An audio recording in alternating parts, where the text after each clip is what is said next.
Generally, cost of acquisition of a capital asset is the cost incurred in acquiring the asset. It includes the purchase consideration plus any other expenditure that you may incur for the purpose of acquiring that asset. Like, for example, you may pay brokerage to the estate agent when you're buying a property. You may pay legal fees to a lawyer for drafting the deed, etc. You may pay transfer fee to the society for, generally the transfer fee is paid 50-50 by the buyer and seller. So that you may have to pay. So in case of an immovable property, those costs can be added to the cost of purchase or cost of acquisition.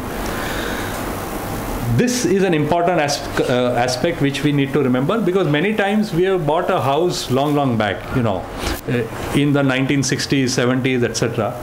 So there is a cut-off date provided in the Income Tax Act of 1st April 1981.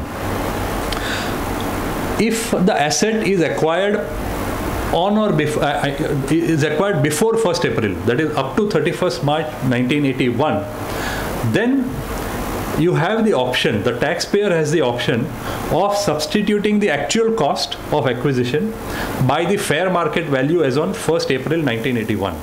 So for example, we have bought a house in 1970 for say 20,000 rupees, and today you are selling it for 5 crores.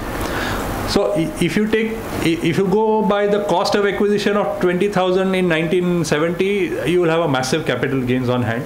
So you can take benefit of this particular provision, which allows you to substitute the 20,000 cost with fair market value as on 1,481. Let us say on 1,481, the fair market value is suppose 3 lakh rupees. So 3 lakhs is obviously better than 20,000, because you get a higher deduction. So you can substitute the cost of 20,000 with 3 lakh rupees and take that as the reduction from the sale price. So in case the capital asset is acquired before 1st April 81, the indexation will be applied taking indexation rates as on 1,481. I'll come to the indexation part, what it means. But basically, the whole idea is to substitute the actual cost with FMV or fair market value as on 1,481 at your option. If you feel it is not beneficial, you can ignore it. But generally, it is always the case that as on 1,481, the market value is generally always higher than your original cost. This option is not available in case of a depreciable asset. The cost of acquisition of bonus shares is always considered as nil. So these are just a few important pointers for calculating the capital gains.